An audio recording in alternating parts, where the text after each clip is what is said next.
सुप्रभात बच्चों। हम कक्षा 10वीं का वाच्य परिवर्तन अध्याय पढ़ रहे थे। हमने वाच्य परिवर्तन की परिभाषा, वाच्य भेद पढ़े थे, कर्मवाच्य, भाववाच्य पढ़े थे और कृतवाच्य के कर्मवाच्य में वाक्यों का परिवर्तन करना भी हमने समझा था।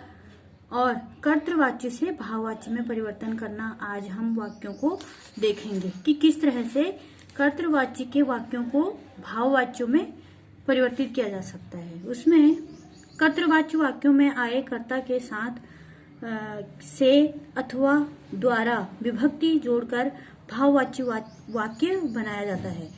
जो कर्तृवाच्य के वाक्य होंगे उनमें कर्ता के साथ यानी कि कार्य करने वाले के साथ से या द्वारा विभक्ति जोड़ी जा सकती है, जिससे कि कर्तृवाच्य के वाक्य भाववाच्य में परिवर्तित किए जा सकते हैं। कर्तृवाच्य वाक्य की क्रिया को ही वाक्य का कर्ता बना दिया जाता है। जो कर्तृवाच्य का भाववाच्य में परिवर्तन करने के लिए जो कर्तृवाच्य का वाक्य होता है उसकी क्रिया को ही वाक्य का कर्ता बना दिया जाता है, यानी कि क्रिया को ही कर्ता भी बना दिया जाता है, तो वो भाववाच्य बन जाता है। जाना क्रिया के रूप कर्तृवाच्य के काल भेद के अनुसार जुड़कर भाववाच्य वाक्य का निर्माण करते हैं। भाववाच्य वाक्यों में क्रिया सदा अन्य पुरुष, पुल्लिंग तथा एकवचन में रहती है। जब भाववाच्य के वाक्यों में जो क्रिया होती है वो सदा अन्य पुरुष, पुल्लिंग तथा एकवचन में रहती है।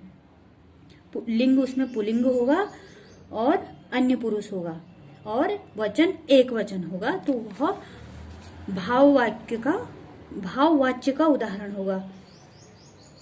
अब हम कर्तवाच्य से भाववाच्य के कुछ वाक्यों को बनाएंगे। उदाहरण है कर्तवाच्य का, युवराज पढ़ रहा है, युवराज से पढ़ा जा रहा है। मैंने देखा था, मेरे द्वारा देखा गया था। मेरे द्वारा, यहाँ पर आपने देखा होगा जैसे कि बिंदु में से या द्वारा विभक्ति लगेगी और जिससे हम दूसरे वाच्य का परिवर्तित करके उसको भाववाच्य में बना सकते हैं। कर्तवाच्य का, कर्मवाच्य का वाक्य हो अगर, तो उसे हम भाववाच्य में इस तरह से बदल सकते हैं। मैं अब नहीं चल पाता, मुझसे अब नहीं चला जाता। भाववाच्य में आपको बताया गया था कि इसमें एक मुख्य याद रखने योग्य बिंदु होता है कि इसमें अधिकतर वाक्यों में अकर्मक क्रिया होती है। सोना अकर्मक क्रिया होती है, हंसना अकर्मक क्रिया होती है, रोना अकर्मक, जो क्रियाएं स्वतः होती हैं या जिसमें कार्य नहीं हो रहा होता है। तो अधिकतर आप देख रहे होंगे कि इन वाक्यों में कार्य नहीं हो रहा है या फिर सोना खाना, ये सारी चीजें हो रही हैं जो अकर्मक क्रिया होती है। इसलिए भाववाच्य अकर्मक क्रियाओं पर भी आधारित होता है।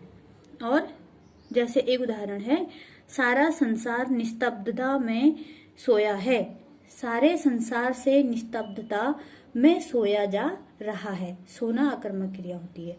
तो से या द्वारा विभक्तियां लगाकर हम अन्य वाच्यों को भाववाच्य में परिवर्तित कर सकते हैं।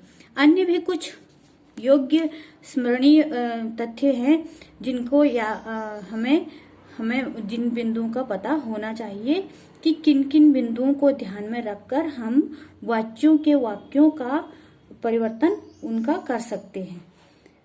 कृतवाच्य में क्रिया का संबंध कर्ता से होता है। कृतवाच्य का जो संबंध होता है वो कर्ता से, जैसे कि आपको कृतवाच्य की परिभाषा बताते समय भी समझाया गया था। कर्मवाच्य में क्रिया का संबंध कर्म से होता है, ये भी आपको समझ में आ गया होगा। भाववाच्य में क्रिया स्वयं प्रधान होती है। कर्ता और कर्म तो कृत्य कर्मवाच्य में प्रधान होते हैं, लेकिन भाववाच्य में जो कार्य होता है, क्रिया होती है, वे स्वयं प्रधान होती है, यानी कि उसको किसी दूसरे पर निर्भर रहने की आवश्यकता नहीं होती है। जो कार्य हो रहा होता है वह स्वयं प्रधान होता है। भाववाच्य में एक से अधिक क्रियापद होते हैं। जो क्रिया के पद होते हैं, कार्य होने वाले जो शब्द होते हैं, वो एक नहीं एक से अधिक होते हैं। सहायक क्रिया के रूप में जाना क्रिया के रूपों का प्रयोग होता है। मुख्य क्रिया अकर्मक होती है।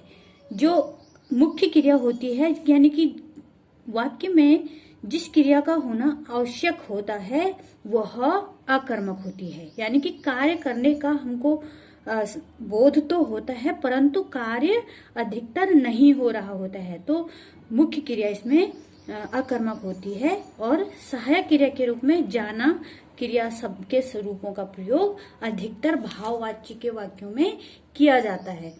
इस तरह से हमने वाच्य परिवर्तन के संपूर्ण अध्याय को पूर्ण कर लिया है और अच्छे से समझ लिया है। उम्मीद करती हूँ आपको अध्याय अच्छे से समझ आ गया होगा।